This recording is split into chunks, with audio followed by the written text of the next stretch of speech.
Hello and welcome to Oh the Horror, where we all go one night sometimes. I am Jack Ellis, And I'm Matt Ellis. and today we're going to be doing something we haven't done yet, a full series review um, of the Saw movies. And this is a movie franchise that you either love or hate, or you're somewhere in between. And today we're going to be discussing each film either briefly or in depth, and we're going to see how the series ranks overall as a whole. So, yeah, let's just start, I guess.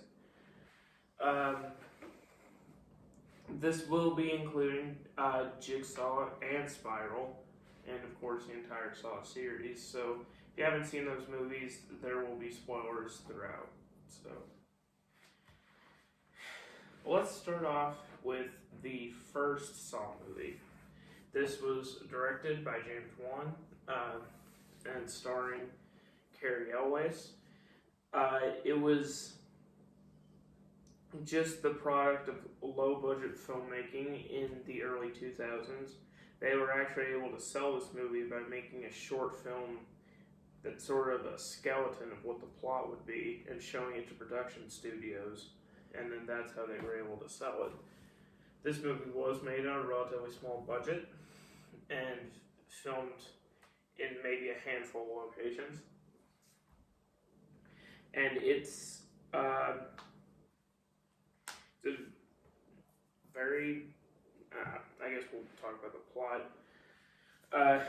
Two men wake up in an abandoned bathroom, and a man has apparently killed himself in the middle of the room. And they're in this escape room type thing as a way to find out how to get out of there, not only alive, but one of their families is kidnapped, and they have to escape so that their family can live. And all the while, we get the backdrop of these cops investigating the infamous Jigsaw killer, and you sort of hear more and more about Jigsaw, and you come to realize that they're in one of his traps. And what else? There's several different storylines, as in former traps, and yeah, the movie works great as a one-off. What's your thoughts on the first Saw movie? I really liked the first Saw movie. And you're right, it was a very low budget movie done in just a few different locations. The two people who made it, one of whom was the guy who played Adam. And then the other guy he worked behind the camera. I think he wrote it. I'm not sure what else he did, but yeah, they were two like recent film graduates just trying to make a name for themselves. So they had the idea and did what they could with it, and it evolved into what it is now. And I really liked the first Saw movie. I liked how it was how the two people that were stuck in the bathroom together, they did have a connection to each other, because one was a doctor who was cheating on his wife, and the other guy who was Adam. Yeah, there was Lawrence the doctor, and Adam, who was a PI who was hired to follow Lawrence around to see if he was cheating on his wife. And he wasn't even hired by his wife. He wasn't even hired by Lawrence's wife. He was hired by one of the cops who was investigating the Jigsaw case. And those two they were both kidnapped. It didn't really show how Lawrence was kidnapped, but it showed how someone had broken into Adam's apartment. And well, considering how crappy of an apartment it was, it's not that much of a shock that someone was able to break in. But they're hiding in the closet, and she just waits for. There's no like electricity in his apartment, so he's not able to turn on the lights or anything. But he does. The kidnapper, just hides in a closet and just comes after him and somehow manages to overpower him and get him in there. And what really made things difficult was the doctor was told he had to kill Adam by 6 p.m. or the man was going to kill Lawrence's family, his wife and his daughter. So they spend the whole movie trying to get out of it. They even talk about their lives and bond, I guess. But eventually 6 o'clock rolls around and Lawrence he shoots at him. But that's actually one thing I didn't like about the movie. What happens next is it never really says what happens to Adam.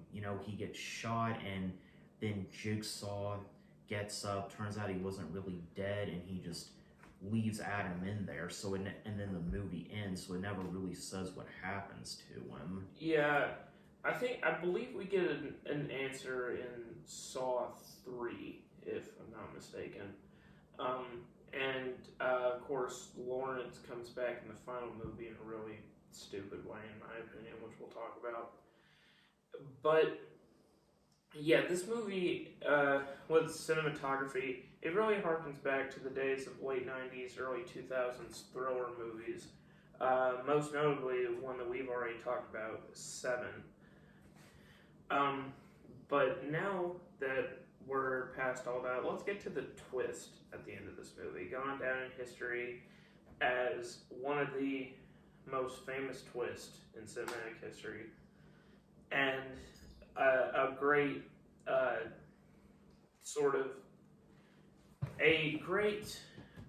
I don't know what to say. What brings down the rest of the series, in my opinion, watching this with no preconceived notions, going into it completely with an open mind, is one thing that brings down this series, in my opinion, watching it all on the road, is their compulsive need to try to replicate that twist, when really it was sort of lightning in a bottle.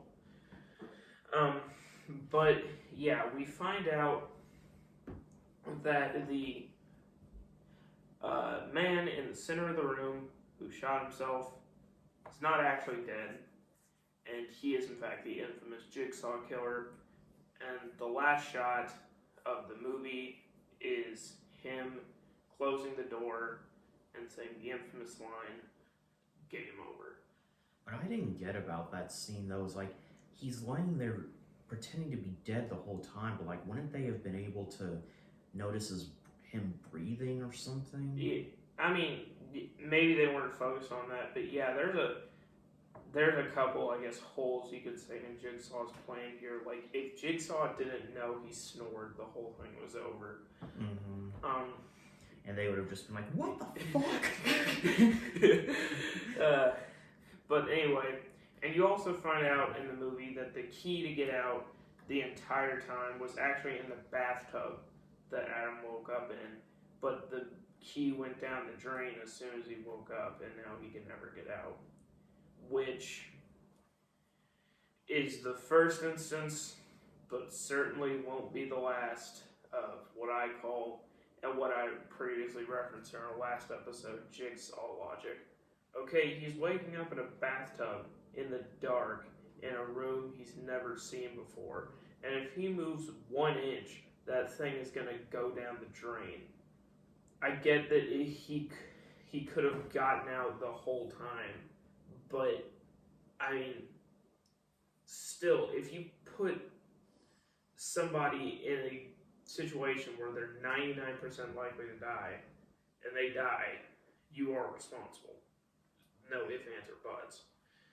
And I do like these movies. I like the gore factor. That I get what they're trying to do with sort of the complex lore and the, I guess, and stuff that makes you wince and sort of look away. But this sort of philosophical posturing that's done by Jigsaw in almost every movie, or his followers do. I've never really been a huge fan of. But there was something else I was gonna say. And yeah, that's like I think the first one as just a sort of one-off movie. I think, as is the case with most horror franchises, if they would have just left at the first movie, I think it would have been pretty good. Because, I mean, for 10 years we saw how well The Strangers did just as a one-time movie, but then they made a sequel, and we all still remember the original but hated the sequel. But, yeah, as for the first movie, I think it's a solid early 2000s horror film. How about you?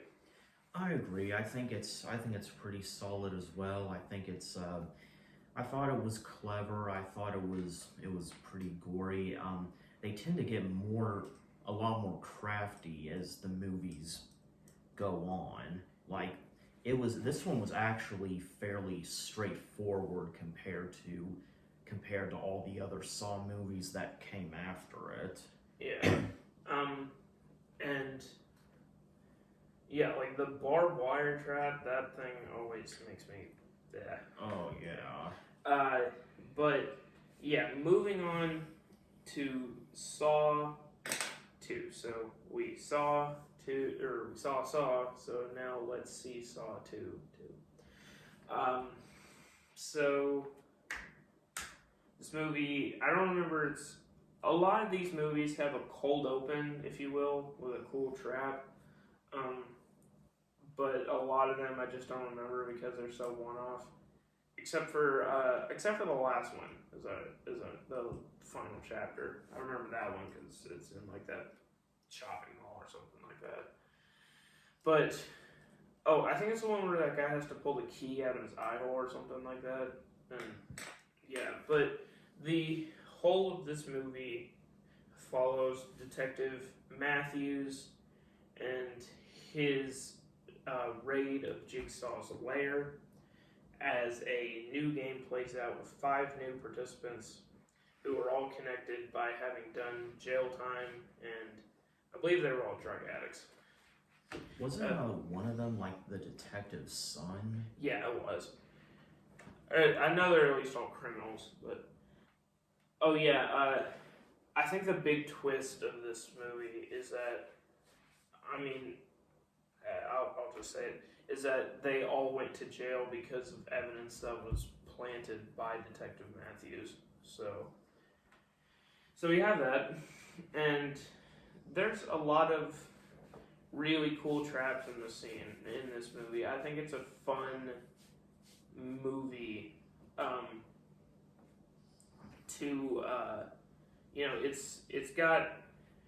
it's a perfectly serviceable sequel to the first film, and it deals a lot with suicide and things like that, and a lot of the traps are really cool. Like, I love the one where the gun is in the eye hole of the door. That one's always been the one that I like. And every time there's 2 traps that really make me, one is the furnace that guy gets stuck in, because that's always been a bit of a phobia of mine, that I'll be like stuck in like a enclosed space that's filling with flames and like being cremated alive or something like that. And the other one is when they have to find the antidote. Pretty much all these traps, now that I think about it, are just brutal in one way or the other. The one where they have to find the antidote in the pool of hypodermic needles, and then she just gets pushed. And every time I see that, I'm just like, oh, Jesus Christ. But I love the one girl who they find the needle in the box that has like the hand things that are actually razor blades, and she's just like, "Oh, my hand's getting cut and it's stuck in there. Maybe I should use my other hand to help it get out." Oh no, I'll just put my hand through the other one. It's yeah, but the Detective Matthews subplot is it's good. I'm sorry, I'm just talking on about the plot. What do you think of these parts so far? I thought they were all pretty good. I liked in that movie how like the detective was watching what was happening the entire time with all those people and his son in it, and Jigsaw was also there the entire time. So, you know, here this guy was dealing with the very person who put his son in that situation while also having to watch what was happening. And, you know, it was kind of, they really couldn't get any answers out of him, because it's like, you know, what would they really have threatened him with? Like, Jigsaw really, he was dying of cancer. He didn't really have much to lose, so they were just kind of, so he was just, of course, focused on getting all of them, especially his son, out of that situation. And then, of course, came the question of what they were going to do with Jigsaw once it was all said and done. Yeah, and this movie does have one of my favorite moments in the series when Jigsaw and Matthews are talking, and I think this is like one of the only times in the series where somebody calls Jigsaw on his bullshit, and then the thing is, he just doesn't answer him. He just says something else, and then like completely changes the subject, and that's always sort of made me laugh. Wait, how did he call him out on his bullshit? Well, like, Jigsaw says something like, "I've never killed anybody, it's their choice." And then he's like, "Well, putting a gun to somebody's head and forcing them to pull the trigger is still murder." And then I think he says something like, "Since when has force ever been a problem for you?" And then that's the end of the conversation. And I don't mean to go after anybody who likes Jigsaw as a person from a more philosophical standpoint, but to me, at some points, he's just kind of insufferable. I love Tobin Bell as John Kramer, but the character himself just always, I mean, I like him as a killer because he's so deluded that he seems insane, but sometimes he can just, you know, like we see in this movie and in the last one, the fact that, you know, he doesn't like people who try to kill themselves because they need to appreciate life. But then we find out that Jigsaw actually did try to kill himself before. Right, that kind of was part of what led to his spiral. It was like first his unborn kid had died from an accident when someone was trying to rob the hospital that his wife worked at.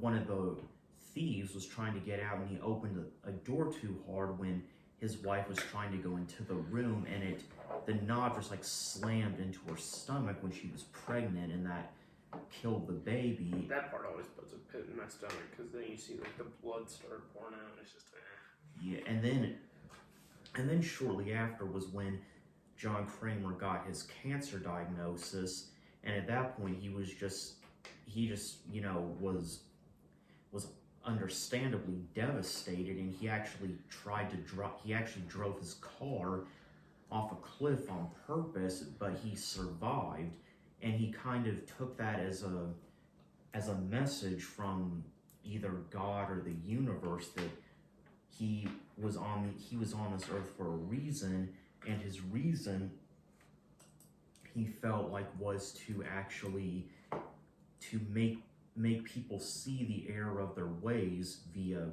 torture. And so that's kind of what, and you know, then at that point he just would spend like all of his, he was an engineer before his cancer diagnosis. So at that point, he just decided to spend all of his time in his lair crafting these different concoctions to get back at people who had either wronged him personally or were just bad people in general. And his wife actually left him because he just got so obsessed with doing all that stuff. So that's kind of, I mean, that was at least a starting point. That always, yeah, and that's also one thing about the series I kind of like is, I don't know how the Jigsaw Killer is such a mystery because he has to have such an extensive knowledge of engineering and stuff like that. It should be easy to draw up some kind of profile. And yeah, the character of John Kramer is a tragic one. It's just sort of the philosophy of what he chooses to do with his past that kind of annoys me. But moving on to the end of Saw 2, they end up raiding the house where the whole game has taken place. And they find out that the thing they saw was a tape. And the live feed was actually a tape thing. Is something we see in a lot of movies to the point of getting ubiquitous. But in this movie, I think it actually was fairly well executed. And then we find out that Amanda is one of the players in the game, was actually recruited by Jigsaw as an accomplice, and Jigsaw seemingly dies in Eric Matthews' car at the end of the movie. And again, this seems like a movie that could have ended the series, because you get that thing where it looks like Jigsaw's dying, Amanda's taken over. It's almost a Halloween 4 ending of, evil can't die. And so that's where we get to Saw 3. And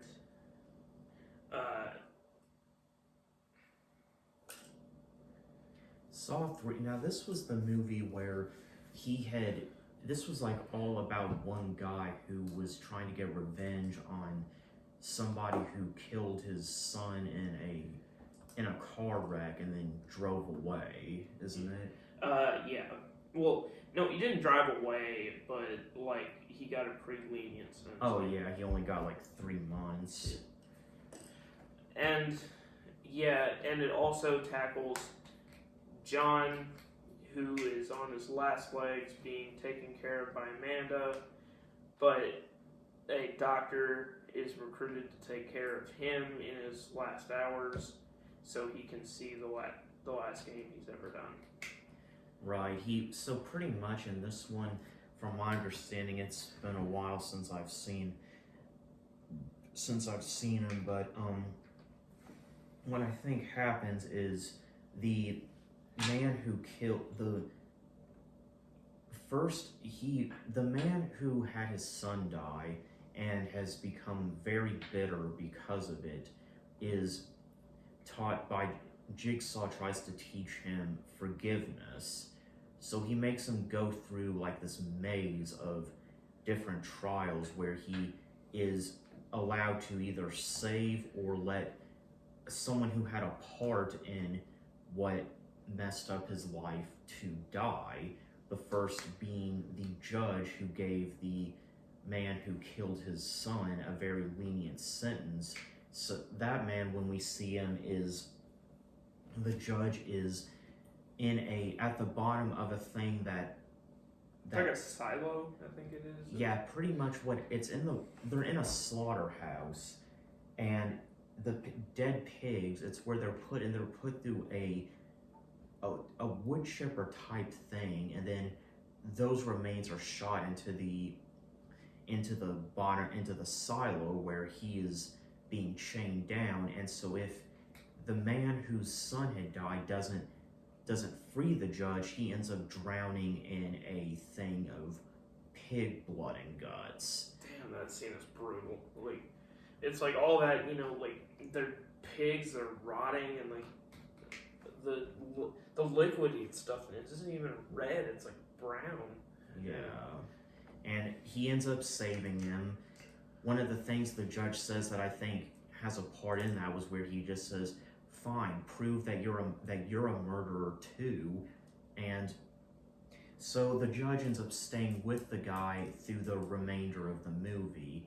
The next person that they meet is a woman who is hanging from the ceiling, like her arms are just tied up and she's hanging from the ceiling. She's alive, but she's naked and in a freezer room, and there are pumps of water pointing at her. Now, this woman was someone who had witnessed the incident, but didn't pay any attention to it. She didn't call an ambulance or anything. She just saw it and went about her business. So he's given the choice to save her or let her be sprayed with a bunch of cold water in a freezer, which will of course kill her. Yeah, like, okay, so sorry to interrupt. No, go ahead. But like, one thing that the judge said that I really thought was poignant, at least to this movie, is he said something along the lines of, even if I gave the guy that ran over your kid 100 years, it wouldn't bring your kid back. And I think a lot of people, when the death of a loved one happens, and I think we sort of touched on this one last week, a lot of people are out for revenge, and, that's how we get concepts, like the death penalty, is because, people have the eye for an eye sort of thing.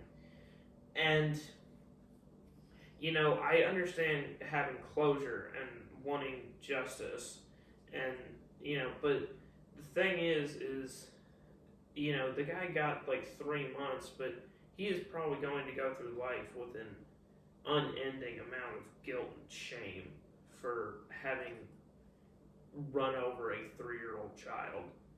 Or I don't remember, he was like 6 or something. And like, how much do you really want this guy to suffer for this? I mean, it was a mistake, he didn't mean to, but I get that it can hurt, but you see throughout this movie that this guy who's going through this game is just a dickhead. He, like, almost lets the judge drown, even though he was doing his job. He lets this girl die. Well, I mean, didn't he try to find a way to stop the jets, but he wasn't able to? Yeah, but he waited like a solid minute or something. He was like taunting this. Oh, by the way, she was like completely naked. Yeah. In this freezer, and like he was just sort of yelling at her, berating her for like a solid minute. I get that he would be upset, but all she did was just not call it in. I mean, is that really a death sentence worthy? I mean, I get that he's going through an arc, but it's, sometimes I'm probably just rambling. Sometimes I lose track of my own words, but I love the fact that this game is based on forgiveness, but if there's one person you really don't want to learn forgiveness from, it's Jigsaw. So, anyway, as I spoiled, the girl does end up dying by freezing to death. What is the next tryout? The next tryout, I think, is where he does end up meeting the guy who ran over his son. The guy is like held down and into this machine that's rigged to twist and bend and stretch and pretty much just make the guy go through a slow death. And that's when he is given his final but most important test, which is whether he will actually let the man who killed his son live. But here's the thing. The key to the machine to unlock it was also rigged to a shotgun in somewhere. So that at that point the question was, would he actually be willing to give up his own life to help the man who killed his son live, and he does decide to try to go for the key, but it doesn't end up killing him, it ends up killing the judge. So he gets the key, and I think he does unlock it after the guy had been tortured a little bit. And I'm not really sure what happens next. I think he just, at that point, he meets Jigsaw. I think it's at the end of the, it's pretty much the end of the game. And so he gets to, and we forgot the doctor is rigged to this bomb that if Jigsaw dies, it explodes, like her head gets blown with shotgun shells. Right, I forgot about that. And I believe Amanda gets shot at one point, and then he comes in, and Jigsaw says that he's kidnapped his wife, and he's so mad at Jigsaw that he ends up slicing his throat with a buzzsaw. Wait, the guy who went through the game, I believe. And Jigsaw had kidnapped his wife. Yeah, the doctor and the guy playing the game were husband and wife, I believe. Right? No, Yeah, I think maybe. Yeah, I'm pretty sure, because the guy we see in the beginning is her husband, yeah. I just thought they were... she was with another guy at the beginning of the movie, but I think that's her side piece. Well, no, in the beginning when they're talking, he says he wants a divorce from her, so... Well, I think they may be brother and sister or something like that. There's some connection between them. I don't know if it's familial or something like that. But anyway, he kills Jigsaw, and that causes the thing to explode. And not only that, he gets a tape-recorded message saying that his daughter is in another game, completely missing, and he has no idea where it is. This is one of my favorite Jigsaw moments of, man, if you would have just listened to me and done what I said, you would have been fine, but you really went and shit the bed, okay? And we get a couple more of those in movies like Saw 5 and stuff like that. But this one is probably my favorite. And yeah, this is the death of Jigsaw. And again, it could have worked just as a trilogy, but then we get to... Well, one thing we forgot to mention was that there is a scene in it where right as Jigsaw is dying, he actually covers a cassette tape in candle wax and eats it. Oh yeah. The reason why that's relevant will be seen at the beginning of the next movie. And yeah, and this movie sort of brings up to me a point wondering, do the Jigsaw victims really deserve what they get? I mean, I get that they don't appreciate life, but I mean, all his crime really was just being angry about the death of his infantile son. I get that he was pushing his family away, and he was really mean to his daughter, but I mean, yeah. And a lot of his victims are suicide victims or drug addicts. And I mean, I think these people have, really suffered enough. I mean, why not, take on, corrupt politicians or, mobsters or something like that. But, yeah, we get to Saw 4. And this movie follows the death of John Kramer, and we get the introduction of Lieutenant Hoffman, Special Agent Strom, and their sort of rivalry. And Jigsaw has left a tape telling about another game. Right, which they at the beginning it shows two doctors doing an autopsy of him, and they find the cassette tape still in working condition in his abdomen. Yeah, and I'm trying to think of what the game was. It was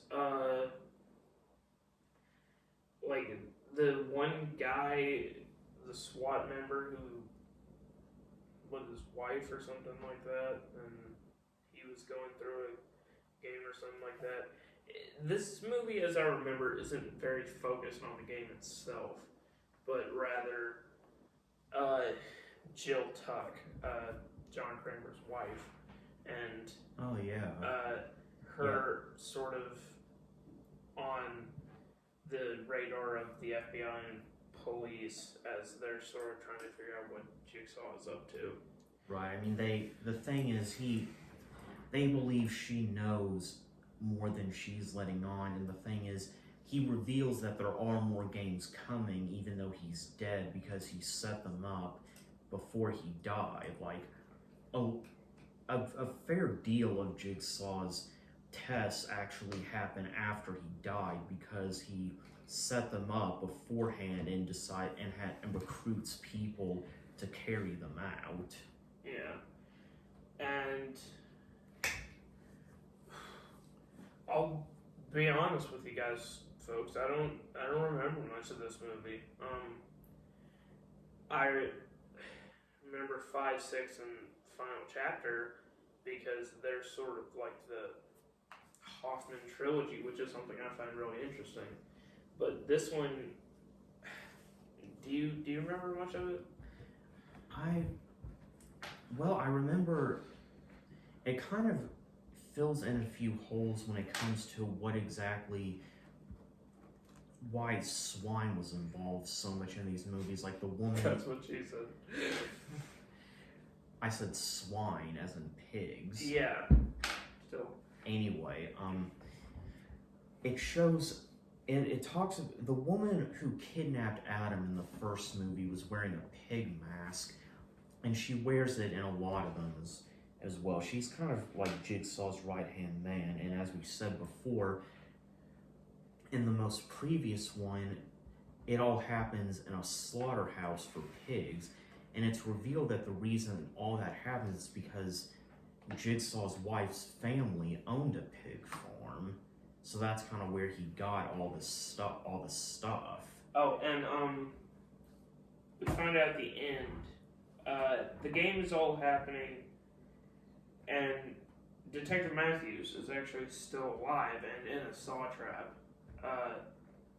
That, like, if you open a door, he automatically dies, and the police don't know that, and they open that door, and he dies, and Strom walks in and finds the parts of Saw 3. You find out that Saw 3 and Saw 4 were happening right alongside each other. And that sort of is one of the, another lore thing that we find out. The Saw 1 bathroom was inside the Saw 2 house, and Saw 3 and Saw 4 were happening at the same time. Oh yeah, and in Saw 3 we find out what happened to Adam. Amanda strangled him, and he's just still there. And then we get to, I think that is the end. Doesn't Strom wake up in a saw trap or something like that? Maybe, but I think that's also the movie where we find out Evan is the new Jigsaw. Yeah. Wait, who's Evan? He was somebody that Jigsaw had abducted earlier on, and it even had him help him with setting up some of his traps. Yeah, I think isn't Evan Detective Matthews? Oh, is his first name Evan? No, that's Detective Hoffman. Yeah, it is Detective Hoffman. Yeah, and then you find out a lot more about him in the next movie, but you find out he essentially made up this whole scene to make himself look like a hero and Strom look like a victim. And Strom at the end ends up in one of the more terrifying saw traps, where he is in a box that's filling up with water, and he's going to drown if he doesn't find out a way to breathe or get a key. And that brings us right into Saw 5. the beginning of Saw 5 opens with the track theme of Saw 4. And so Strong is in this thing, and he makes probably the single smartest decision in this entire movie, maybe even in horror as a whole, where he has a pin in his pocket, he jabs it in his throat and makes an air hole so he's able to breathe, a tracheotomy, if you will. And he gets out and he's able to go to the hospital, recover, and then he becomes increasingly more suspicious of is his first name Mark or Evan Hoffman? Evan. Yeah, I keep wanting to say Mark Hoffman. I don't know why. I guess that's just somebody maybe an actor or somebody I know. But yeah, he becomes more. He's on to Hoffman, and then we discover more things about his relationship with Jigsaw. And one thing is that there was a man who killed Hoffman's sister, her boyfriend actually, and I believe he got away with it on a technicality or something like that. And so Hoffman actually ended up killing him and making it look like a saw trap, which is actually pretty smart. But Jigsaw is wise to this, and he thinks that he can recruit this guy because he's actually, he has good skills like Jigsaw, and so they begin a little partnership, and he's orchestrating all this stuff with Jigsaw and Amanda, and Strong is going through all this, trying to figure out what all's going on, and then we get to the end. Well, there's that one trap when he meets Jigsaw where he has like the shotgun and he has to trust Jigsaw to pull the trigger, and that's not going to shoot anything out. But it turns out there was one shot in a double barrel, and he ended up shooting the right one. So, the way they met, though, at first was actually kind of a cool scene. It delved a little bit more into Jigsaw's philosophy, because the thing is, Evan, when he would do his traps, he would just make it to where the person was killed.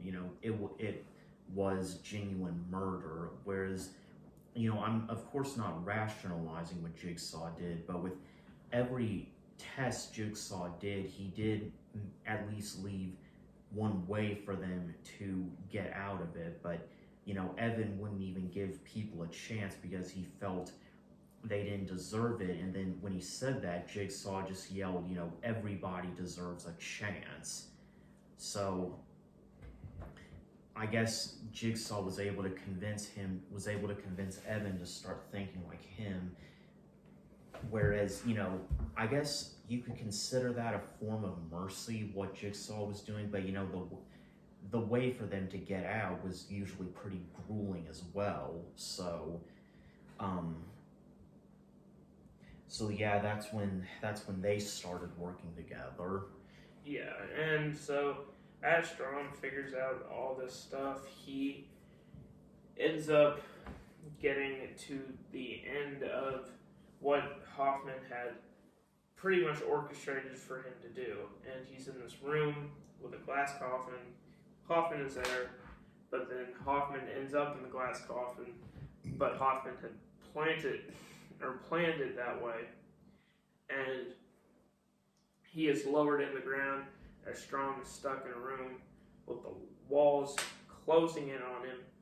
He tries to get out, but he's crushed. And not only that, as the FBI and police are looking for an accomplice to Jigsaw, Hoffman has actually planted evidence at a Jigsaw lair to make it look like it was Strong rather than him. And that's one of the better, twist endings of Jigsaw, when you start hearing that music and you see all the things that started happening. And yeah, it's actually one of the better endings of the Saw movies, in my opinion at least. And next movie is Saw 6, I believe. Wait, something That else. one may have just been called Jigsaw. Yeah. No, there's Saw 6, Saw the Final Chapter, and then Jigsaw. Then we find Hoffman trying to run the new game against a pretty sleazy insurance agent who actually denied Jigsaw insurance when he had cancer. And this guy makes a living out of denying insurance rather than giving it. And so he has to decide with all these people, how is he gonna, how is he gonna go against what he believes in to go through these traps. And also it follows Detective Hoffman trying to cover his tracks and still make Strong his fall guy in the aftermath of the last movie, with Strong's partner actually back and not believing that it was him who was the accomplice. Sorry, my voice is getting a little hoarse. But the game in this movie, it had strong social commentary. I wasn't very aware back then in politics, but I believe it was based on some healthcare or Medicare bill that was passed that year that a lot of people didn't like. And so you get to this trap where you have one person who is an old lady with a history of bad health but has a family who loves her, and there's one person who is a young man with good health but has nobody. And he has to decide between which situation to let live, and he lets the woman live. And then he gets, I'm forgetting about some traps. Like, I think there's like 4 or something, but I can only remember like, there's like 5, but I can only remember like 3. Do you remember some of them? Not from that one, no. But yeah, then he gets to this wheel where all of his workers are on this rotating thing, and he has to choose which of them to kill and let live. There's like 7, and he can only choose 2. He has to, or else. And then he gets to the last trap where he has to choose between. I remember there was a twist, but like the family was one. Like one of them is the family of somebody who he denied insurance, and the other was, I believe, his wife, who was a reporter, and the family has to choose whether or not to let him live or die, as what he did with them, and I believe they let him live, and he ends up walking out. And all the while, we get one of the most shocking moments, at least for me, in the series, where Hoffman is going through the investigation with them, and with all the evidence he planted from Strom, they can find out what kind of knife was used to get the jigsaw piece, which puts more heat on him. Then they're trying to decode the saw tape from the one that Hoffman made, and then we get that oh fuck moment where at the end they're in the room, and then they revealed that they're able to find out that the fingerprints of Strom left at the scene were actually made after he was dead, and that the decoded message is actually his voice. And so what he does is he essentially wipes out everybody in the room with a knife, plants Strom's fingerprints, and lights the place on fire, which is actually a pretty cool moment, but it's one that I wasn't exactly expecting. And that's what sort of ends the movie. The family gets to the end of the trap.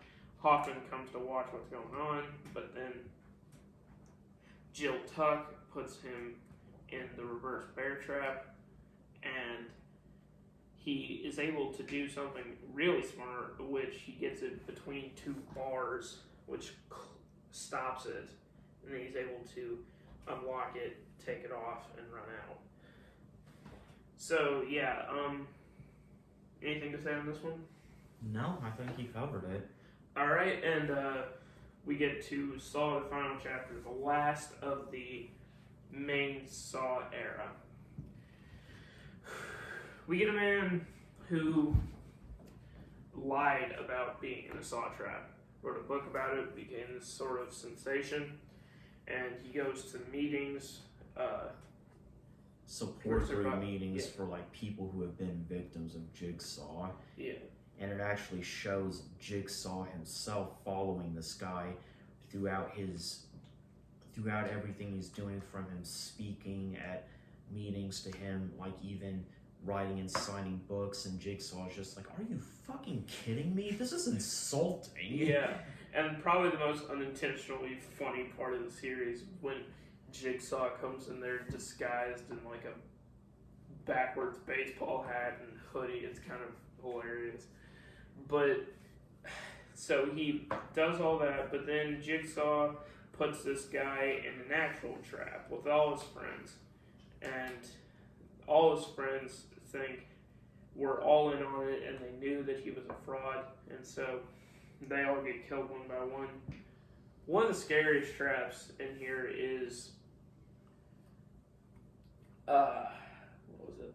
It was one where that guy's walking around those wooden planks while blindfolded and connected to a noose, and if he doesn't get the key within 60 seconds, and they have to like throw the key, but he drops it, but he ends up getting hung, and yeah, what? There's another thing. This was also, I think Lawrence came back in this one. Yeah, he was in the background, I think, for part of the movie. Yeah. And this also follows Hoffman trying to finish the last game and also evade the police, and Jill Tuck going into witness protection. And then we get to the point where his girlfriend is in this sort of cage, and we are, what is it? And he has to do the trap that he said he did, or else she'll be entombed alive in there. And he's not able to do it because the trap he said was impossible. And so she ends up getting burned alive in a brazen bull type thing. And so at the end of that, Hoffman, he has his bag packed and he looks like he's going to make a clean getaway. But then he gets ambushed outside of his lair by people in pig masks. And wait, did that really happen? what? I didn't know that happened. I thought he just got away. But it's also worth mentioning that he did this, I think, right after he had actually killed John Kramer's wife. Yeah. And he does that whole ambush at the police station where he kills all those people and then finally kills her. And so we get to the end, and he is attacked by people in pig masks, and it's revealed that the person who was behind the entire series is none other than Carrie Elwes. So, this is one of those things where I can't point out anything that's specifically wrong with it. It just doesn't feel right. That's what she said. But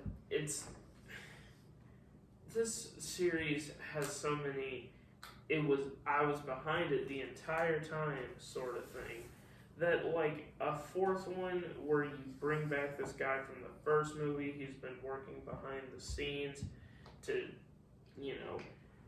even though in the first movie, Jigsaw tried to frame Elwes for the Jigsaw murders by putting his pen at the scene. And then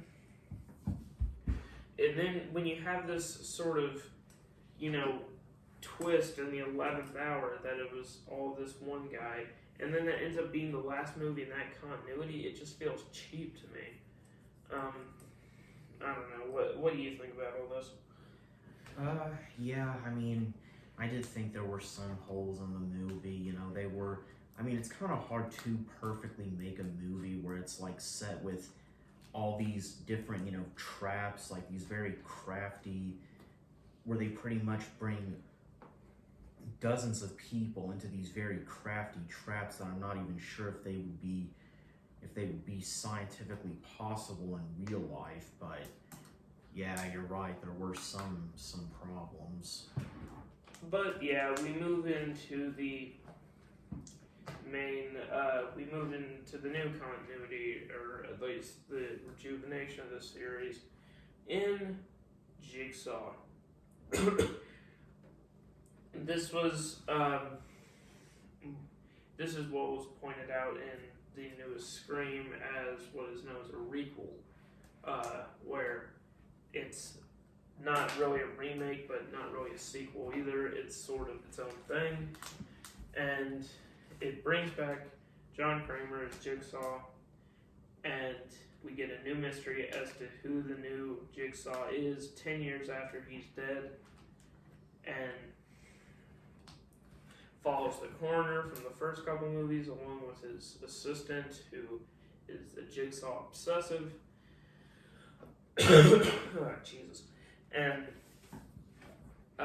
we follow his sort of journey through making all of these traps.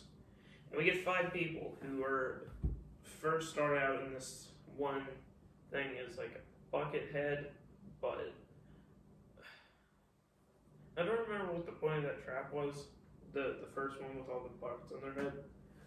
Do you remember? If this is the Spiral movie, I haven't seen it. Oh, it's the Jigsaw. The Jigsaw, the one that like. Oh yeah, a couple years ago. I don't. I think I saw that. I don't really remember much of it, to be honest. Yeah, and then they get to the next room where they meet Billy the puppet, and then there's another trap where they have to inject. One of them is poison, and they have to inject one of 3 needles in. One of them is more poison, and one of them is nothing, and one of them is the antidote. So they just end up injecting her with all 3, and she ends up dying, because of course she does. And so one of the needles has a code on it, and so they're able to... Saw 5, or 4, one of them has like all those people who were involved in starting that fire. And one of them is played by Joey Benz of Dexter fame, which is why I just remembered that.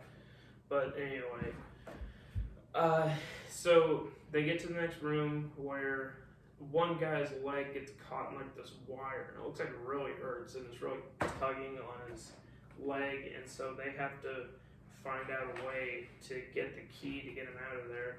But it's in a room that's where all this sharp stuff is falling from the sky and might kill them. And one of them ends up dead. But on the next room, they get to the next room, and then there were 2. They get there, and Jigsaw is there waiting for them, and the whole big hook of this movie is how is Jigsaw still alive? And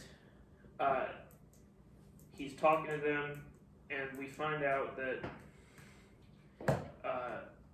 he talks through, I don't remember exactly what he says, but then we get to the end where the coroner and somebody else are in a trap, and it's one of those cool laser things, and it's revealed that the coroner, we thought it was his assistant as the red herring, but no, it was the coroner who was behind the whole thing all along.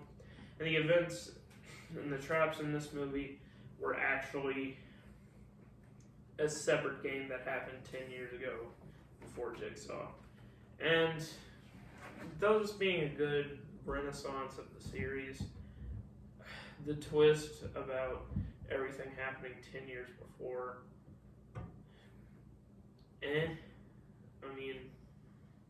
if you say, oh, Jigsaw's been dead for 10 years, and we see Jigsaw, and then it's just like, oh, that was 10 years ago. I mean, that's just sort of lukewarm to me. I mean, I don't hate it, but it's just, I just feel like they could have done something better. But we're just sort of rapid firing through all the plots so we can talk about this series as a whole, because at some points it just feels like one long movie with how connected they are. But we get to Spiral, where a man, Chris Rock is a cop who is tired of all the dirty cops in his department, and he ends up taking on a new Jigsaw copycat who is taking down all the dirty cops in his department, and he has to hunt him down while also taking a step to realize why is the Jigsaw killer doing this. And all these, I get that people don't really come for the characters, it's usually for the traps, and the traps in this movie are really cool, like the fact that he's in the first trap, he's in a train tunnel and he has to, like, his tongue is connected to like a vice or something, and he has to jump down and tear out his own tongue to not get hit by the train.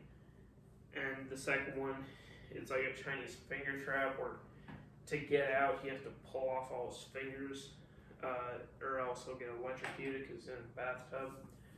I don't remember exactly. And one is like all these glass bottles get thrown into a wood chipper and shot in this guy's back. And yeah, a lot of cool stuff like that. And Chris Rock in this movie, you can either love him or hate him. I think he's actually really funny in it. And what was I gonna say? The story throughout is actually really good, even though it was made, pre-summer of 2020, when corrupt cops weren't exactly in the forefront of the news.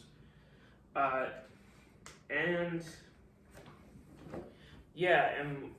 you get to the end, and you find out that the person who's been behind all of this is actually Chris Rock's partner, who wants to help him take down dirty cops. And Chris Rock actually got in trouble because this one guy was talking to a witness who might have seen a cop do something unjust, and then he said that he would testify in court against him, and then the cop killed him and said that he pulled a gun on you, or he pulled a gun on him. And then Chris Rock really went after that guy, and then there were other guys that shot unarmed people in their cars just for insulting them. And so we get to the last trap where we see Chris Rock's dad, Samuel L. Jackson, who was the king of taking down crooked police officers, who is now in a trap where if Chris Rock has a gun with one bullet, and if he hits the target, his dad is let go. If he hits but if he shoots the killer, then his dad dies. And of course, he does the smart thing and shoots the target, but then the sort of thing goes off, and the killer ends up getting away. But what happens is a SWAT team raids the place, and there's a contraption that makes it look like Samuel L. Jackson has a gun. And so, even though he can't talk or anything, they just start shooting at him, and they just fire away. And